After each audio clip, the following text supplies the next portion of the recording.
2016, during the time of Poroshenko, radicals attacked the participants in the all-Ukrainian cross-procession of the Ukrainian Orthodox Church close to Boryspil. Then only desperate efforts of the police prevented bloody massacre, but still some activists were able to reach out to the believers. These people threw eggs at the Svyatogorsk icon of the Mother of God. 5 years have passed since then. The government has changed, but the attitude towards believers on the part of those who call themselves patriots has not changed in the slightest. On June 23, 2021, a large-scale procession dedicated to the memory of St. John of Tobolsk took place in Nizhyn. Thousands of Orthodox Ukrainians took to the streets of the city. Banners were carried ahead, followed by the children who threw rose petals in front of the icons of the Most Holy Theotokos and St. John. Can you fancy anything more peaceful and joyful? Hardly. However, in one of the streets, the believers were encountered by a group of radicals with the flags of Ukraine, the Right Sector, and the United States. And this was not a chance meeting. They were waiting for the believers. Moreover, they were not waiting on the square or the avenue. They had deliberately chosen a narrow street for an ambush, where it would be impossible to bypass them. What did they want? The goal is simple and obvious: to block, to stop the cross-procession. The activists began to push and beat the priests and participants in the procession. A shirt of one of the crosswalkers was torn completely. Among others, a patriot with severed goat legs and hooves stood out and tried to beat the priests with them. He also demanded from the believers not to dishonor the memory of the dead fellows.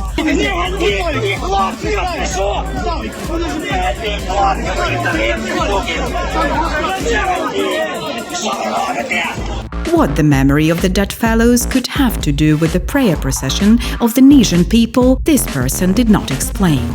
Another activist showed his patriotism by pouring urine from the bottle on the believers. The third one was indignant that the policeman had taken his knife away from him and demanded to return it back.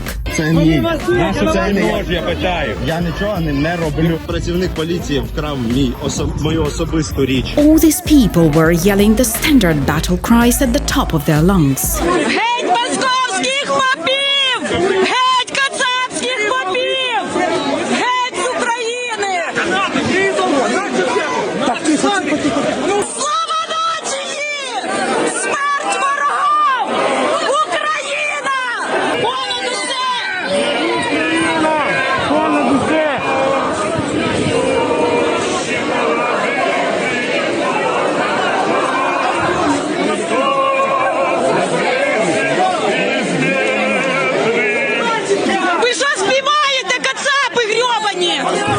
Obviously, it's a usual provocation, but who participated in it?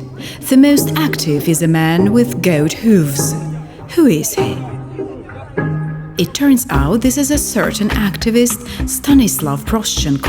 In this region, he defends the interest of the Orthodox Church of Ukraine.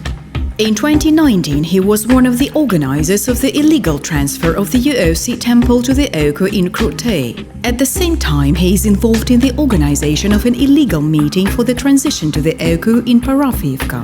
Here, he is blocking access to the village club for the UOC believers, where the fate of their temple was decided. In 2020, Procession, with other raiders, participates in the seizure of a church in the village of Bilovizh, while in 2021, Procession was already among the invaders of the UOC church in the village of Priputny.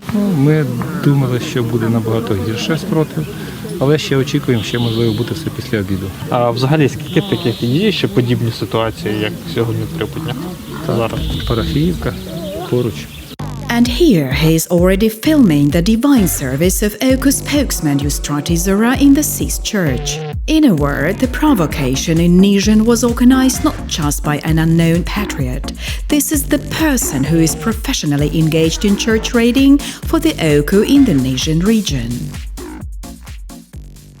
Nevertheless, perhaps the OCU condemned the actions of its employees at the cross-procession in Nizhyn. A whole hierarch of the OCU, Afanasy Shkuropi, left his comments under the video footage which was broadcast by the organizers.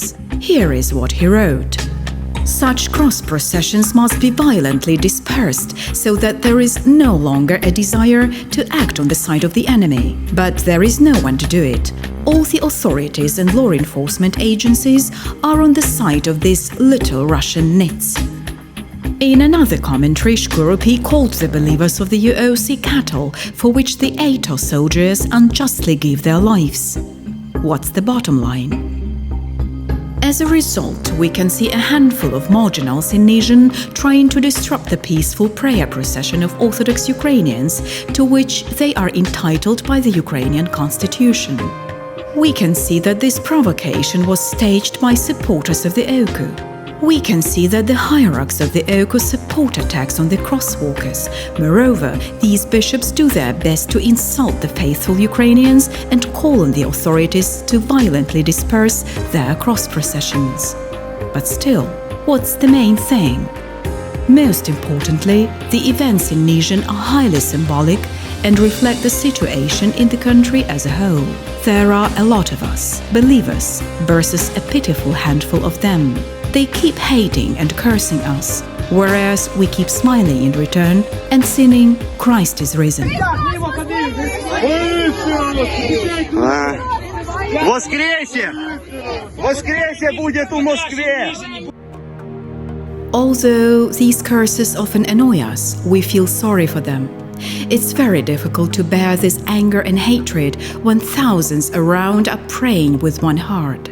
The best remark in this connection was given by the now familiar hoof bearer Procession when, miserable and distressed, he was pushed to the sidelines. Пропустили, зганьбили пам'ять наших загиблих хлопців. І посміхаються з цього надії. Люди! Болота московська! But we will be even more pitiful to these activists on July 27th, when a religious procession is traditionally held in Kiev on the day of the baptism of Rus. In 2018, 250,000 believers attended this procession. In 2019, 300,000 people. There is no doubt there will be no less this year. Sure, we will be annoyed by such supporters of the OCU with goat hooves who will shout insults at us or perhaps even attack us. But like in Nizhyn, we'll be smiling and singing prayers in response. Because we are Christians. Because our primate is his beatitude Onufri. Because we are learning to love, not to hate.